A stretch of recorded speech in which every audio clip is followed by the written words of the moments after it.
Blaine in Sisters, Oregon writes to me, "Hey Paul, every time I see a video recorded next to your IRS-5s," you mean like this one? Sorry, I couldn't resist. "I am instantly taken back to the mid-late 80s when I saw and heard them for the first time at a stereo shop in Van Nuys, California. They were truly jaw-droppingly gorgeous." They are lovely. "They were paired with counterpoint amps, which, like your BHKs, were a hybrid design. The sound coming from these speakers was simply glorious. I cannot afford to buy the IRS-5s if a pair were ever to come on the market. The Gen 1s, however, have the same beautiful look as the IRS-5s and come on the market occasionally at a price that I can swallow. My question is, would I be equally happy with their sound reproduction as I was when the IRS took me to heaven that fateful day in Van Nuys?" Well, good question.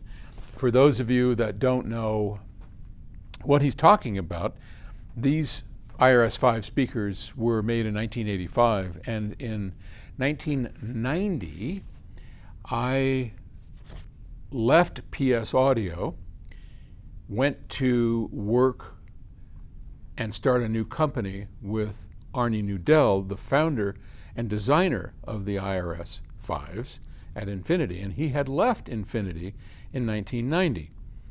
We futzed around for a couple of years with some speakers and then decided, let's make our own IRS-5s, and those were called the Gen 1s. They were identical dimensions.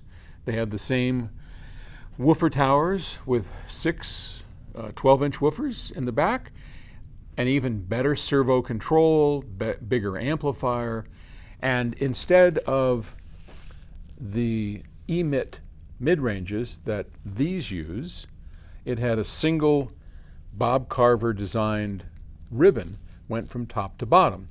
And then we had our own Genesis tweeters, which were frankly considerably better than these emits. So everything in there was actually better than this, and it was Arnie's second attempt at designing this very speaker, the Gen 1s. And the Gen 1s definitely sounded overall better than these IRS-5s. So yeah, you could be good at doing that, and I think you would return to heaven. Now, people ask me all the time, well, if that's true, why didn't you buy a pair of Gen 1s? Why did you get the IRS? Well, call me nostalgic, but I do still love the aesthetic, the heritage, the iconic nature of this very speaker. I, like you, I think I went back a little earlier. I heard some of the very first ones in the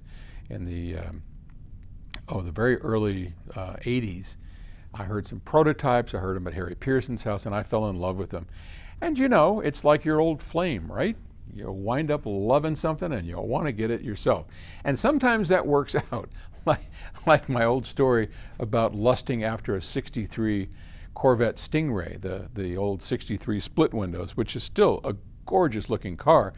My cousin Don owned one of those, had one of the very first ones in LA, and I was so enamored. I set out one of my lifetime goals. I'm going to get me one of them Corvettes, right?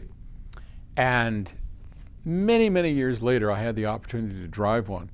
Oy vey, it drives like a Chevy truck. I mean, cool looking, but not for me. So my Tesla is far nicer, and it's not as cool looking, but it's just fine. These, on the other hand, had that same lust for them, and then I got them, and they lived up to their challenge, or to my dream.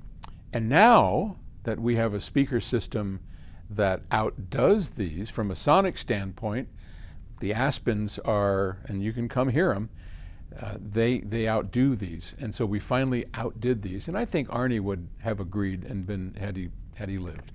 But that's a whole nother story. Okay, so yeah, I think you'd be in good shape. Just be careful.